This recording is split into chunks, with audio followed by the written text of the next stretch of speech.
Hey, what's happening? This is Jeff Talks, Learning to Rise. This is 14 videos in 14 days. This is going to be video number 2. Today we're going to talk about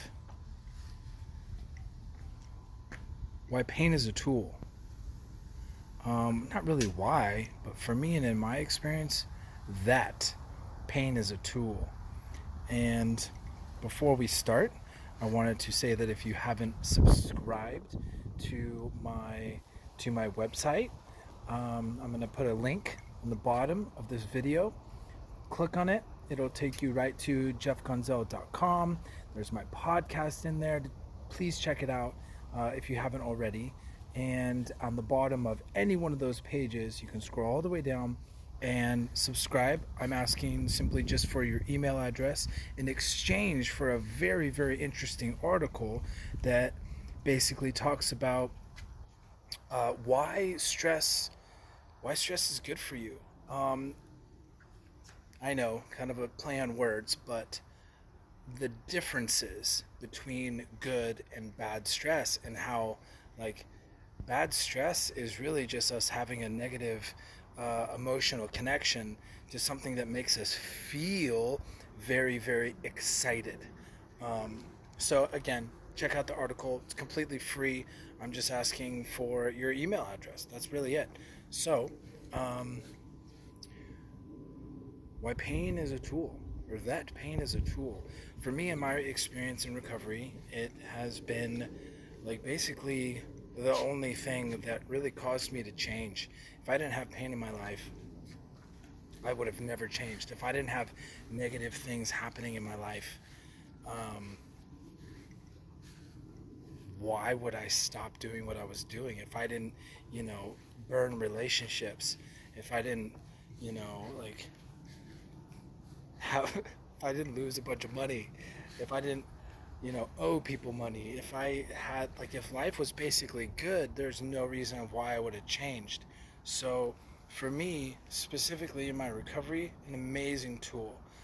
When it comes to like emotional pain, for me it comes in the form of like I get angry usually first, and I want to fight whatever this feeling is, or this resistance, and I want to fight it.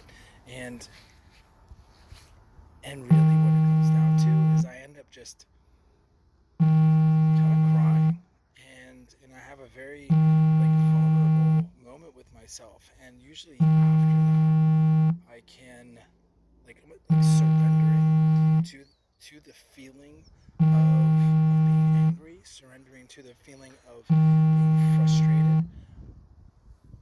I'm actually like, and then again, whatever that looks like, whether it's crying, whether it's working out, whether it's going for a walk, whether it's a conversation with somebody, it is allowed to pass through, and it's no longer serving me. Like, that feeling is no longer serving me. And I love this quote that a feeling unfelt can never be healed. So for me, I have to go through this process of really feeling everything that my body is feeling, um, and then through that, then I can make a change.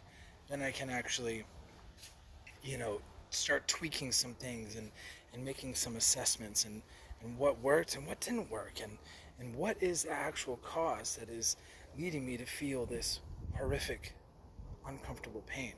So, don't mind me, I'm gonna drink some coffee right now. It's hot outside, but it's iced, so I fooled you. So, for me in recovery, that was obviously the number one reason of getting me to reevaluate my life. I think it's really difficult when it comes to other situations that may not really induce that much pain. I mean, being a recovered alcoholic, or still in recovery, but being sober today it's, life is normal. and and I use normal in the fact that, like, my problems have changed. My my pain threshold has kind of changed. Instead of like me having to figure out how I'm going to pay my bills, um, or where I was going to eat, or how I was going to eat, it's more like, is is this job fulfilling me, or is this relationship like toxic, or is it like really amazing and I really enjoy hanging out with this person, whatever it may be.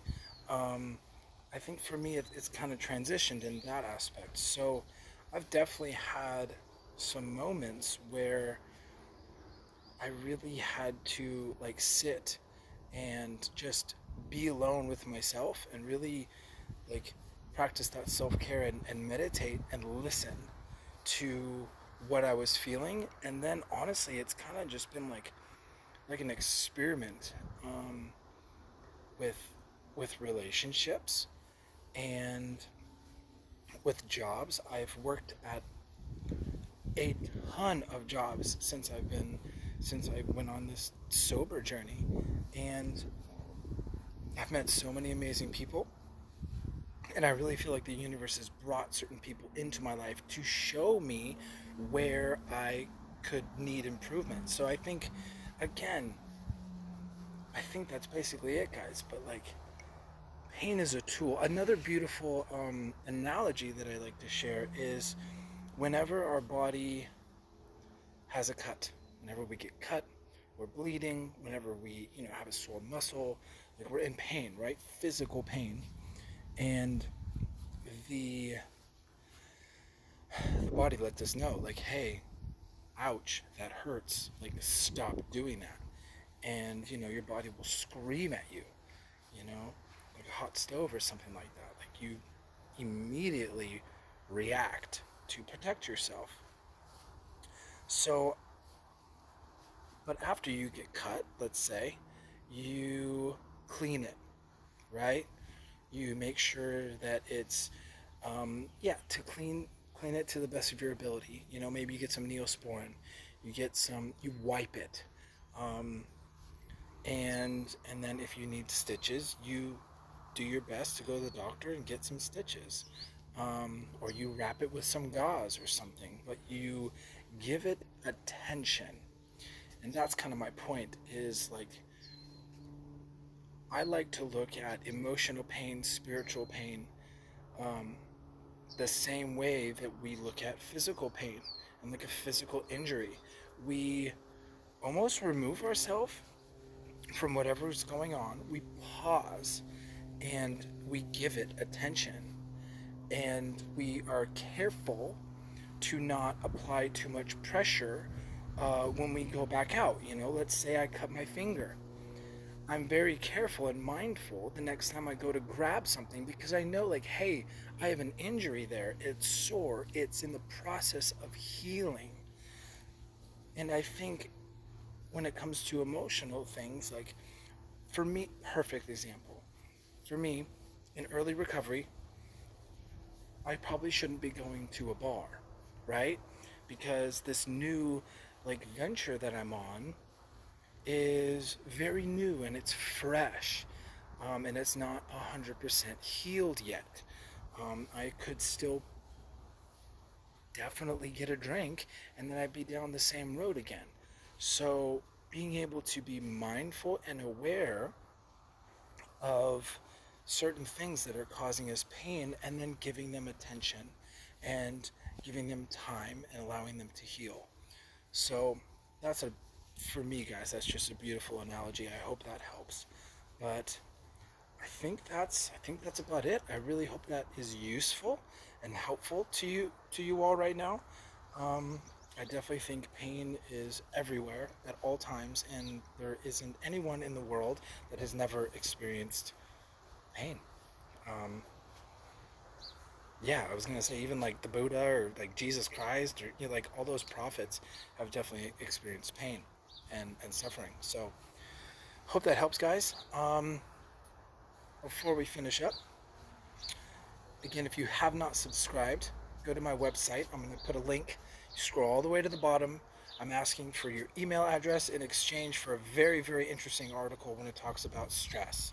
Talks about good and bad stress, and basically how that physically we have the same reaction to it. The same thing is going on physically, that like it's this excitement, but we just either put like good or bad, positive or negative spin on it in our mind. So super fun read, interesting read. I love you guys. Have a beautiful rest of your day, and I'll see you tomorrow. Bye.